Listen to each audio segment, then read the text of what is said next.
L'œil de l'oreille. L'histoire que nous raconte la musique va et vient, change un détail, puis ajoute un épisode oublié qui était l'explication de tout le reste, renoue le fil et trouve la voie.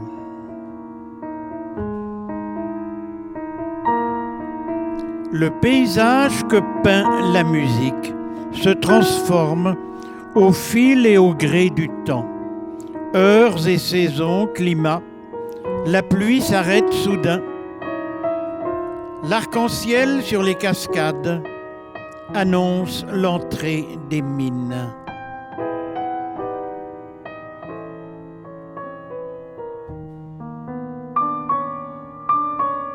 Le voyage où nous embarque la musique prend essor sur un fleuve dont les berges s'écartent de plus en plus, avec des rideaux de branches où les oiseaux se répondent en approchant de la mer.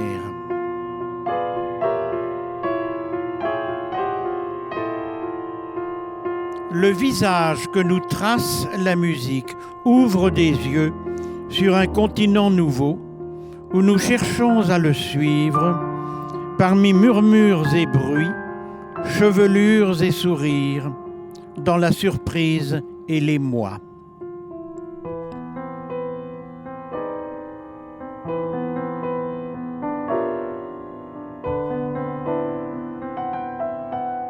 Le miroir que nous propose la musique se fissure, étoilement de fureur, se recouvre de fumée, qu'elle dissipe à l'appel des anciens et des prochains, qu'elle fait parler pour nous.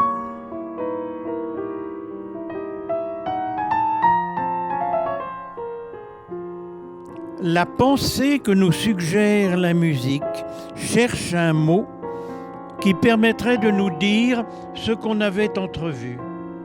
Nous avions cru le saisir, il se dérobe et nous laisse pantois dans l'obscurité.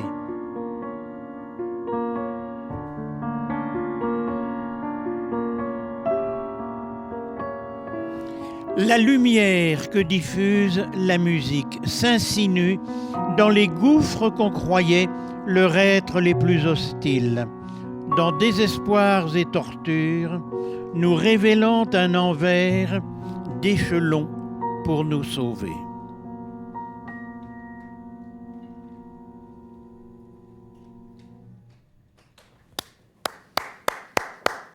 Merci Michel Butor, merci Marc Copland. Michel, venez nous rejoindre. De Marc Copland, avec lequel vous travaillez, je dirais que c'est sans doute l'un des jazzman contemporains les plus sensibles. Grand pianiste aujourd'hui, mais il a commencé initialement par le saxophone. Vous êtes rencontrés tous les deux et est sorti cet album qui s'appelle Le long de la plage. On entendra tout à l'heure un deuxième extrait. Le premier extrait que nous avons entendu a pour titre « L'œil de l'oreille ». Extraordinaire cette rencontre. Ah mais oui, c'est extraordinaire, bien sûr. Mais à votre âge, vous vous autorisez encore des rencontres comme celle-là? Ah ben oui, à mon âge. Mais qu'est-ce que c'est que mon âge? Je n'ai que 86 ans. Donc je suis encore un jeune homme et j'espère le rester encore un certain temps. Par rapport à ce que vous êtes, je disais aussi, en vous présentant tout à l'heure avec Michel Bouquet, je disais que vous aviez écrit 1500 livres, mais on est à plus de 1500 livres. Ah oui, il y en a plus, oui. C'est-à-dire, j'ai publié beaucoup de livres avec des artistes, des livres qui sont souvent manuscrits, alors ça fait une grande quantité. Et j'ai du mal à m'y retrouver, c'est pour ça que j'ai fait un catalogue. Et bon, mais je continue un peu, voilà. Et que vos œuvres sont publiées en intégralité, hein, on va en parler tout à l'heure aux éditions de La Différence. Mais j'ai publié mes œuvres complètes aux éditions de La Différence, mais évidemment, ça ne peut pas être complet. D'abord parce que j'existe encore, donc ça continue. Et puis, il y a toutes sortes de choses qui manquent. Mais enfin, il y a déjà 12 volumes de 1200 pages chacun. Ça fait déjà de quoi lire pour les gens qui s'intéresseraient à ça. Qu'est-ce que vous écrivez Alors, vous avez commencé par le roman, et c'est intéressant parce qu'en 1959, vous disiez ceci: l'écrivain cherche à se constituer, à donner une unité à sa vie, un sens à son existence. Ce sens, il ne peut évidemment le donner tout seul. Ce sens, c'est la réponse même que trouve peu à peu parmi les hommes cette question qu'est un roman. Oui. Sauf que le roman, vous l'avez laissé tomber. Si j'ai tombé cela sur mes pieds, ça me fait mal. Oui, le roman m'a laissé tomber, ou je l'ai laissé tomber, à partir de 1960. J'ai publié mon dernier roman au début de 1960. Ça fait déjà longtemps, hein, ça fait plus de 50 ans. Et c'est juste avant de partir pour la première fois aux États-Unis. Et c'est la rencontre des États-Unis qui a fait exploser le roman chez moi. Ce qui est très étrange, parce que les États-Unis, c'est une des terres classiques du roman. Hein, au XIXe siècle et au XXe siècle, il y a d'immenses romanciers américains, dont certains, je les ai beaucoup étudiés. Faulkner. Mais non, je me suis trouvé devant des problèmes tels que je me suis mis à faire quelque chose de complètement différent, qui ne pouvait plus du tout être nommé roman au sens habituel. Il n'était plus question que des livres de ce genre puissent concourir pour un prix de fin d'année. Mais vous les nommez comment? C'est-à-dire qu'il n'y a plus de romans, donc il y a pas mal de poésie, beaucoup de poésie. Il y a de l'essai. Et sinon, qu'est-ce que c'est cet objet? Parce que vous avez fait des objets livres, etc. Donc, comment vous appelez ça, vous, aujourd'hui? Moi, j'appelle ça des livres, de toute façon. Ça reste de toute façon des livres. Oui, ça reste des livres. Mais les livres peuvent être très variés. Vous voyez, les livres de l'Antiquité n'étaient pas du tout comme nos livres à nous. Et les livres que nous feuilletons aujourd'hui ou que nous lisons aujourd'hui ne sont pas fabriqués du tout de la même façon qu'il y a un siècle. Donc tout ça change. Il y a des choses qui ont l'air de rester semblables et qui, en réalité, sont complètement transformées. Vous êtes un grand adepte du livre numérique, hein, je suis passionné par le livre numérique, oui. Moi, je suis trop vieux pour travailler vraiment là-dedans. Mais naturellement, j'attends beaucoup pour mes enfants, mes petits-enfants, etc. J'attends beaucoup ce que nous apportera le livre numérique. Alors, on va repartir un tout petit peu en arrière. On va parler du nouveau roman. Ça, c'est une photo de 1959, aux éditions de Minuit. C'est vrai que vous étiez en retard, parce que vous n'êtes pas sur la photo? Je n'étais pas là ce jour-là. Ouais. Je n'étais pas à Paris, parce que j'étais professeur ailleurs. Mais il y a eu une seconde photo où je suis. J'ai que la première photo de Mario Dondero. Mais oui, mais je brille par mon absence, si vous voulez. Alors, nouveau roman, pas longtemps, puisque vous dites que vous êtes arrêté avec les années 60, au milieu des années 60. Et en revanche, La Modification a été un des romans fondateurs de cette école qu'on a appelée le nouveau roman. Oui. Alors, je propose deux éléments pour apprécier un peu cette chose qu'on a appelée le nouveau roman. La Modification 1957, vous en parlez, à quoi ça sert et quelle est l'utilité de la modification. Et puis on a Roland Barthes, juste derrière vous, qui essaie de dire à quoi peut correspondre cette catégorie nouveau roman. Je crois que le lecteur a toujours un rôle très important dans tous les livres, parce que c'est le lecteur qui lit. Alors, oui, mais ce que je voudrais dire aussi, c'est juste ce dernier mot, c'est que le titre même de votre roman, La Modification, concerne aussi bien votre personnage qui se trouve modifié au cours de ce voyage que le lecteur que vous l'espérez sera modifié un peu, au moins pendant la lecture de ce roman. Mais je voudrais qu'il ne soit pas simplement modifié pendant la lecture. Oui, même après, d'accord. Je suis beaucoup plus méchant que ça envers le lecteur. Oui. Je voudrais qu'il soit... Oui, que quelque chose soit modifié dans la façon de voir dans sa façon aussi à lui de voir ce qui l'entoure. Dans les faits, il n'y a pas eu vraiment d'école du nouveau roman, parce que les gens qui en faisaient partie, s'ils se connaissaient sur le plan personnel, ils n'avaient en réalité aucune communauté doctrinale, rien de comparable avec, disons, l'école réaliste de Zola, n'est-ce pas, qui se réunissait périodiquement, qui publiait des œuvres très proches les unes des autres, et qui s'assumaient en tant que groupe, ou rien de comparable au surréalisme. En réalité, il s'agissait d'auteurs très différents, qui ont été mis ensemble dans une même classe culturelle qu'on a appelée le nouveau roman, sous le poids de cette espèce de pulsion qui porte la société à classer les écrivains, à les répartir en groupes. La société a eu besoin à ce moment-là d'une école littéraire. Commentaire sur vous et sur Roland Barthes? Je vais parler d'abord de Roland Barthes. Oui. C'était un ami. Il m'a beaucoup aidé. Je n'étais pas d'accord avec tout ce qu'il disait, bien sûr. N'est pas obligé. Mais je l'admirais beaucoup et je l'admire toujours beaucoup comme écrivain. Et il nous a beaucoup éclairé sur toutes sortes de choses. Mais nouveau roman ou pas nouveau roman ou catégorie illusoire? Ah, illusoire, non. Vous dites une chose, il y a deux choses, vous dites, si le nouveau roman existait, ne serait-ce que par l'approche cinématographique qui était la nôtre. Oui. Il y a évidemment des points communs entre tous ces auteurs. D'abord, on a commencé à en parler au même moment et les journalistes et même les professeurs ne savaient pas comment en parler. Alors, comme ils n'étaient pas dans une des catégories reconnues, on a fait une nouvelle catégorie pour mettre tout ce dont on ne savait pas parler. Vous voyez, c'est un peu comme dans les classifications, il y a toujours des choses qui échappent. Alors, il y a en plus des catégories bien précises, il y a divers. Oui. Alors, donc, quelquefois, ce divers prend une couleur particulière. Alors, le nouveau roman, ça a d'abord été divers romans dont on ne savait pas comment parler, mais qui pourtant avaient des points communs très, très apparents. Le premier, c'était la description des objets. Dans ces livres, dans tous ces livres, il y a de longues descriptions précise d'objets. Vous me direz que c'est pas tellement nouveau, parce que dans Balzac, ou Zola, on trouve de longues descriptions précises d'objets. Mais à ce moment-là, on ne s'en souvenait plus, et donc ça a beaucoup surpris les gens. Et le cinéma, cette approche cinématographique, presque du montage. Je vous lis. Non, ce n'est pas seulement l'heure à peine matinale qui est responsable de cette faiblesse inhabituelle, c'est déjà l'âge qui cherche à vous convaincre de sa domination sur votre corps, et pourtant, vous venez seulement d'atteindre les 45 ans. C'est la première page de la modification. Donc on voit bien que vous parlez à la deuxième personne du pluriel, mais voilà, c'est ceci dit en passant dans la manière d'écrire chez vous du roman. Est-ce que vous êtes aujourd'hui un écrivain modifié ? Et en quoi ? Je suis certainement modifié, oui. J'ai beaucoup... À la fois, j'ai beaucoup changé depuis cette époque-là. Il m'est arrivé beaucoup de choses. J'ai écrit beaucoup d'autres choses.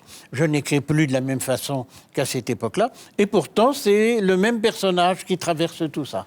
Alors, je voulais vous poser une question sur le temps. Justement, sur ce temps qui a passé depuis cette écriture-là, puisque vous avez une conversation sur le temps avec Carlo Ossola, et je voulais doubler cette question sur votre rapport au temps aujourd'hui, avec une deuxième question, puisque vous parlez aussi souvent d'information, et je me disais aujourd'hui que cette mécanique du tout information, ce flot continu d'informations, etc., peut-être que ça nous donne l'opportunité de redonner de la consistance à un instant qui ne serait plus cet instant de l'information. Autrement dit, le tout info tue l'info, schématiquement. Eh bien, oui, évidemment, nous sommes bombardés d'informations et nous ne savons pas quoi en faire. Nous ne savons pas comment la trier. Et donc, cette information fait une espèce de brouillard. On parle de bruit informatique. Lorsque des informations se catapultent, si vous voulez, ou se mélangent de telle sorte qu'on n'arrive plus à rien distinguer. Alors évidemment, nous sommes dans une époque maintenant où nous disposons d'énormes sources d'informations et nous ne savons pas quoi en faire. Mais alors, question, est-ce qu'à trop écrire, on ne fait pas aussi forcément à un moment de l'indistinction ? Mais voilà, j'ai beaucoup écrit, ça c'est certain. Je me demande comment j'ai réussi à écrire autant de choses. Bon, et la première chose qui vient à l'esprit, c'est si on écrit beaucoup de livres, les gens n'ont plus le temps de vous lire. Donc il y a très peu de gens qui aient lu tout ce que j'ai écrit, naturellement. Même moi, je n'ai pas vraiment lu tout ce que j'ai écrit. Sauf pour la publication Voilà, au moment où je les ai publiés, bien sûr, ça j'ai lu et relu. Mais après ça, il y a des tas de choses que j'ai oubliées. Et donc, je sais bien que publier des livres et des livres et des livres, eh bien, il y a quelque chose de contradictoire. Mais parmi ces livres, il y en a qui sont plus ou moins intéressants. Et on espère qu'il y en aura quelques-uns Donc, qui sont intéressants. si je comprends bien, entre vos livres et un bulletin d'information sur LCI, il n'y a aucune différence. C'est la même chose. Entre mes livres, Je plaisante. Si, il y a beaucoup de différences.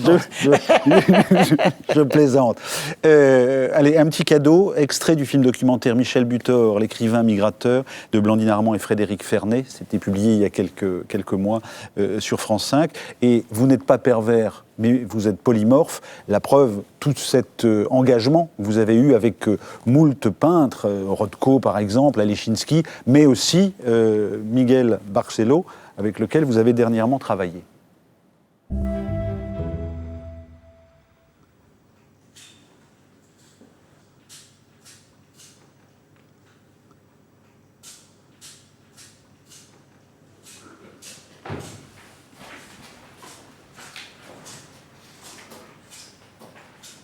On a fait quelques séances. Oui, Oui, mais c'était une longue conversation. c'est très agréable. Et c'est cette lumière-là, n'est-ce pas, qui entre par la fenêtre, la dernière lumière de la journée.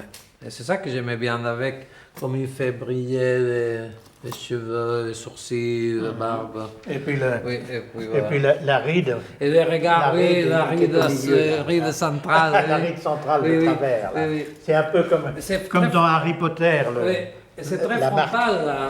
Mais vous savez, je fais jamais de commandes, je fais que des portraits de gens que j'aime bien.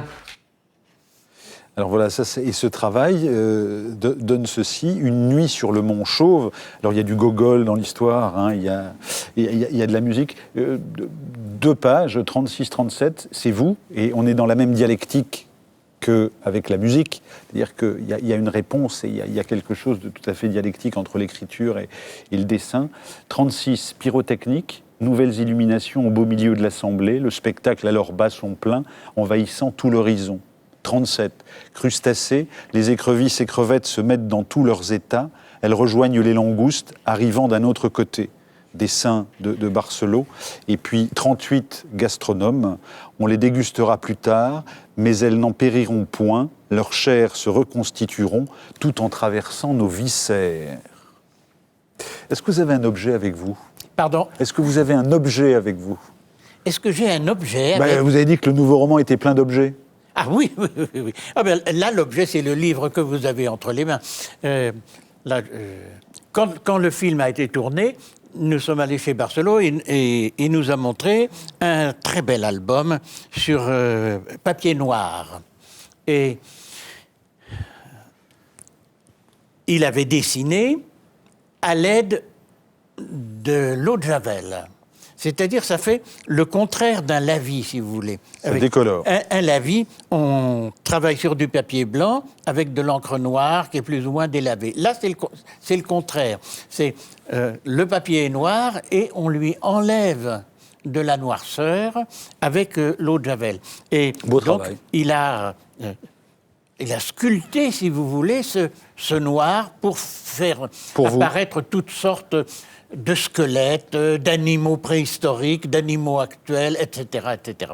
Et puis Michel Butor et Titi Parent, Les Trois Châteaux. Alors là, c'est des histoires d'enfants avec des ours, avec des loups dans la forêt. Et, je voulais vous demander, Anouk Grimbert, ce que vous avez entendu de Michel Butor. Comment vous recevez ce personnage, cette personne qui est devant vous ? Il est vert. Vous êtes vert ? Je suis vert. Ben, Ah, pas de vert sur un plateau, ça pas. Non, je mais suis vert, mais profitons-en. Profitons-en vraiment- encore quelques temps. il est vraiment vivant, mais je comprends quand même pas comment c'est possible d'avoir autant de choses à dire toute sa vie. C'est pas mal aussi de se taire. D'avoir Je des comprends choses à pas- dire. Je comprends pas comment on peut penser toujours quelque chose sur quelque chose. Ah, mais on pense toujours quelque chose sur quelque chose. Non. On pense plus ou moins bien, c'est plus ou moins intéressant, hein, c'est plus ou moins neuf. Mais tout de même, il y a toujours en nous une espèce de discours qui fonctionne perpétuellement. Alors, bon, moi j'ai écrit beaucoup de livres et non seulement j'ai écrit beaucoup de livres, mais j'ai été professeur, donc j'ai beaucoup parlé. Même encore maintenant, vous parlez beaucoup. Et même maintenant, même maintenant, je parle et j'essaie de répondre aux questions qu'on me pose. Ce qui n'est pas toujours facile. Hein. Il faut se contracter là pour réussir à répondre à des questions tordues. Non, mes questions sont tordues. Non, comment, pas monsieur du tout tordues. Vos questions sont très très gentilles. Mais c'est moi qui suis un peu tordu quelquefois. Vous êtes le bienvenu. Mesdames, je vous emprunte Michel Butor pour un mot à mot. Vous voulez bien me suivre, Michel? D'accord. Allez, venez avec moi. Allez-y. Allons là-bas. Pardon. Voilà. Le principe est simple. Je vais vous annoncer 5 mots. Oui. Et vous allez me dire à quoi ils vous renvoient. Bon. Alors, le premier mot, c'est expression, à l'écart. À l'écart, c'est le nom de ma maison. Vous avez une maison où? À Lucinge, en Haute-Savoie. C'est là où vous avez décidé de vous retirer du monde? C'est là que je vis et que je regarde le monde. Et vous allez vous balader avec vos chiens, c'est ça? Et je suis avec les 2 chiens, oui. Polygraphe. Polygraphe, c'est quelqu'un qui écrit des choses différentes. Hein, des choses très différentes les unes des autres. Alors j'espère que je suis un peu un polygraphe. D'ailleurs, j'espère que j'ai écrit... Bon, j'ai écrit beaucoup, oui, mais j'espère qu'il y a de la variété dans ce que j'ai écrit. Vous êtes un auteur de variété, c'est formidable. Voilà. Pharaon. Ah, Pharaon. Alors, depuis mon enfance, j'ai été fasciné par la civilisation égyptienne ancienne. Et j'allais avec mon père au Louvre, dans les galeries égyptiennes. Et puis, mon premier long séjour à l'étranger, ça a été en Égypte. J'ai été professeur dans un lycée égyptien de la vallée du Nil. Pourquoi dites-vous qu'il y a un inconscient de l'histoire? Qu'il y a un inconscient de l'histoire. Un inconscient de l'histoire. L'inconscient de l'histoire, c'est toute la partie de l'histoire dont nous ne sommes pas conscients. Nous étudions une partie de l'histoire, mais il y a toutes sortes d'autres choses qui sont arrivées et que nous ne connaissons pas encore. Prenons un exemple. Avant la découverte de l'Amérique, on ne se doutait pas de l'existence des civilisations précolombiennes. Chronotope. Chronotope, ça c'est un néologisme déjà ancien, hein, et ça relie les 2 aspects fondamentaux de notre existence, c'est l'espace et le temps. Hein. Top, c'est un lieu, et chronos, c'est le temps. Alors, un chronotope, c'est, disons, une région du temps, ou un lieu à l'intérieur du temps. Que ce soit un lieu régulier, par exemple le matin, hein, ou bien que ce soit une époque historique, le siècle d'or espagnol. C'est vrai que vous êtes un as de la topologie, hein, la manière de décrire, d'habiter, de chercher les lieux. Hein, ah oui, ça fait partie de votre travail. Oui. Et j'ai une dernière formule, c'est Michel Butor. Michel Butor. Ah, eh bien, les 2 parties de mon nom ont eu beaucoup d'importance pour moi. Ah bon? Butor d'abord, parce que l'imagine. Autrefois, le nom du père. Oui, autrefois, c'était une insulte très violente. Hein? Traiter quelqu'un de Butor, eh bien, ça provoquait un duel. Tandis que maintenant, c'est oublié. Mais quand j'étais enfant, c'était encore très, très virulent. Hein? J'ai eu des problèmes. Vous en avez souffert? Quand j'étais enfant, oui. Et puis, mais maintenant, c'est fini. C'est fini. Je me suis efforcé. Ça voulait dire quelqu'un de très grossier. Oui, bien sûr, un Butor. Tandis que moi, je me suis efforcé de donner une autre image. C'est un oiseau aussi, je crois. Voilà. C'était une grave insulte. Et puis Michel, alors c'est le nom d'un archange. Alors ça, c'est merveilleux. Alors vous voyez, Michel et Butor, ça s'équilibre. C'est une belle ambivalence. Ça fait... Vous êtes prêt pour la psychanalyse, cher monsieur? On va retrouver Michel Butor et Marc Copland. La musique et le texte, avec un 2e extrait de l'album Le long de la plage. Cet extrait a pour titre Air marin. Air marin.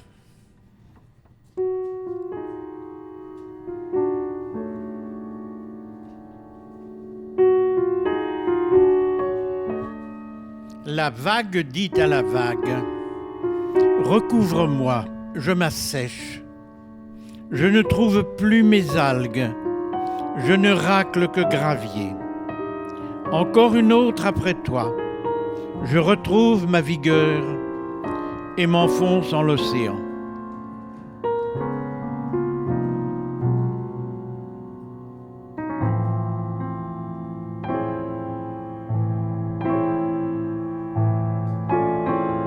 L'épave dit à l'épave, unissons nos abandons. Dans des bols de porcelaine, je verserai mon porto, et l'ivresse des poissons communiquera nos plaintes aux ermites des récifs.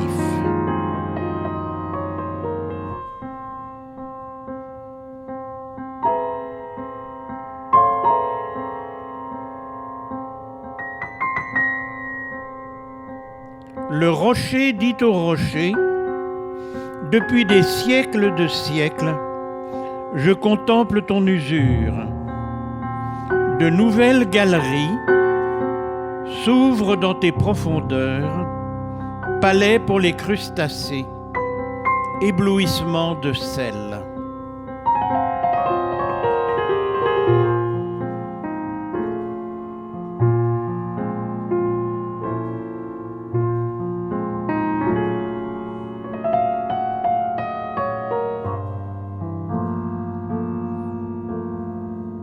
L'écume dit à l'écume, demeure encore un instant sur la crête ou dans les creux. Laissons fleurir nos reflets, puis nous nous dissiperons comme les serments des hommes et les vapeurs de l'été.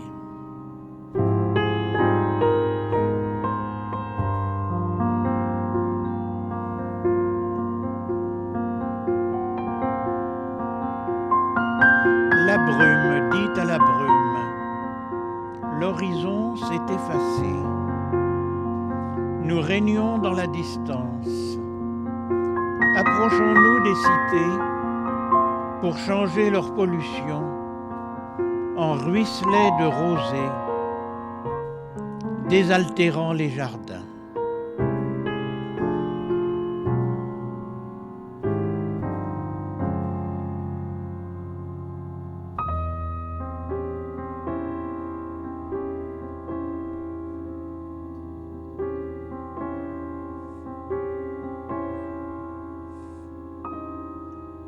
L'orage dit à l'orage, dans mes donjons et volcans, j'ai en réserve pour toi un arsenal de tonnerre à dérouler sous tes grêles et des arpèges d'éclairs pour séduire tes noirceurs.